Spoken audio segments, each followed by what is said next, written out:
Ladies and gentlemen, it's 6 o'clock, and I'd like to call the September 17th, 2020 meeting of the Planning and Zoning Commission to order. If you'd stand, Commissioner Wilder will lead us, in the invocation. Commissioner Henderson will lead us in our pledge. Y'all bow with us. Lord, we thank you for another day, the rain, although needed. We ask you to please look over us, look over the best things that we can.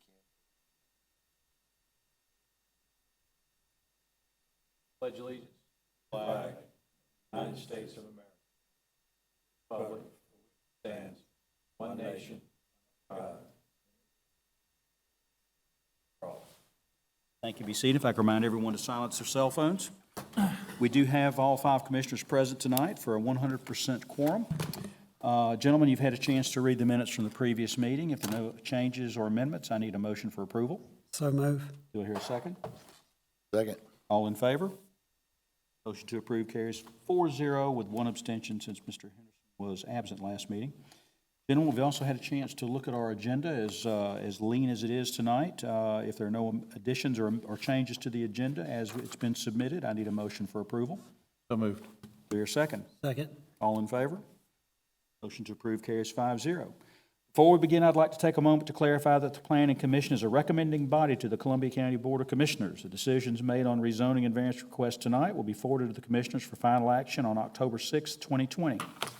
If you wish to address the Board of Commissioners at their meeting, please see Ms. Kara Harden to obtain a request to speak for them. We have no public hearings tonight, so if you'd like to add something for the record, we'll open up the microphone to the public for our comment section at the end of the meeting.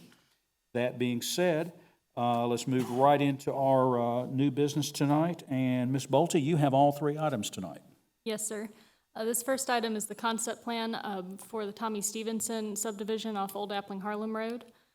This property is bounded actually on 3 sides by road, so it is on the north side of Wrightsboro Road, and then you have Old Appling Harlem to the west and Powell Church Road to the east. The property is residential agricultural, as are most of the immediately surrounding properties. And you can see this is the Greenpoint PUD that was approved earlier this year just to the west. This is the aerial of the site. And the existing conditions map, as you can see the topography, there is an existing pond down here. Our floodplain manager has indicated that there are potentially some additional state waters or wetlands area on this site that are not shown on the plan. The delineation and determination are in progress, but we have not received an updated existing conditions map at this time. The proposal is to subdivide the property into 14 larger lots. It is RA, so they do have the 2.5 acre minimum lot size. None of the lots would have driveways on Wrightsboro. There's an access easement across the back of those front 3 lots, so that these 2 would come off of the easement. And then the rest of the lots are split with access from Powell Church or Old Appling Harlem Highway.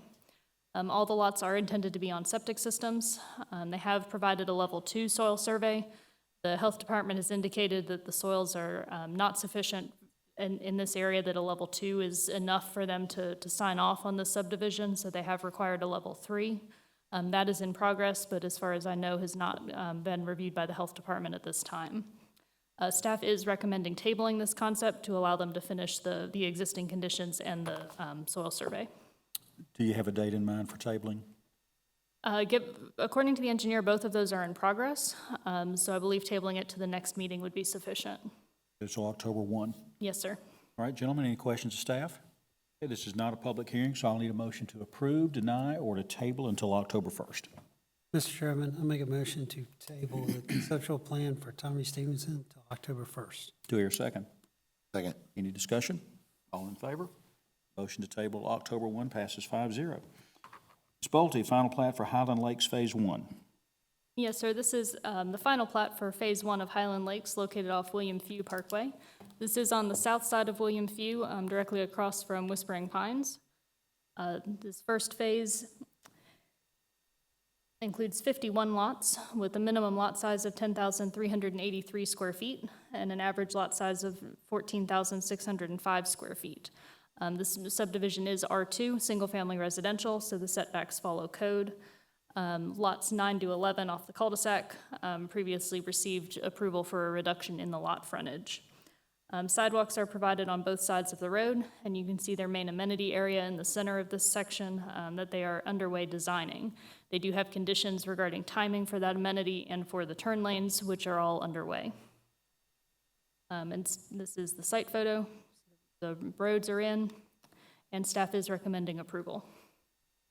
This is not a public hearing, gentlemen. If you have no questions of staff, I need a motion to approve, deny, or to table.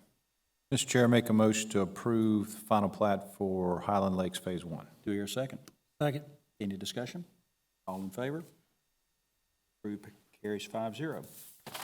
Ms. Bolte, we're still with you. Final plat for Wrights Farm, Section 1. Yes, sir. This is Section 1 of Wrights Farm off Wrightsboro Road and Reynolds Road. This is the location of the overall property, and the first section is in this northeast corner, right at the intersection. Not a great picture of the plat, but this first section includes 53 single-family lots with an average lot size of 6,750 square feet and a minimum lot size of 6,600 square feet. This is in line with their PUD zoning. Minimum front setback is 20 feet from the back of curb. The surveyor is working with water utility to adjust that where needed, where water lines are present at the front of lots. The lots are additionally required 25-foot driveways under the PUD, which could additionally push those houses back a little further than that. Side setbacks are 7.5 feet on the lots on the interior of the loop, and these top ones are alley loaded, so they will all have driveway access off the alley. Side setbacks are 10 feet on the outside of the loop, the larger lots around here, and rear setbacks are 10 feet for all of the lots. Sidewalks are provided on at least one side of the road. This section also includes the main entrance, and they have the greenhouse and the barn and the agricultural fields up here at the entrance, their amenity area, and the kind of produce stand area over on the kind of northwest portion of this section. We did have a modification to this first phase. This row of lots here on the south side of the main entrance was intended to be alley loaded on the concept. They ran into some topographical issues, which we'll see here in a moment, so they are not alley loaded on this plat.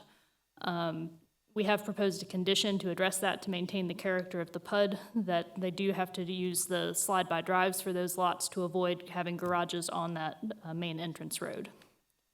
This is the existing site, and this is the back of those lots where you can see the topography issue that prevented the alley from going in where it was intended. So staff is recommending approval with that condition. This is not a public hearing, gentlemen. I need a motion to approve, deny, or to table. Mr. Chairman, I'll make a motion to approve with condition the final plat for Wrights Farm, Section 1. Do I hear a second? Second. Discussion? All in favor? It's 5-0. We have no legal matters. Do we have any staff or commissioner comments? Have any public comments?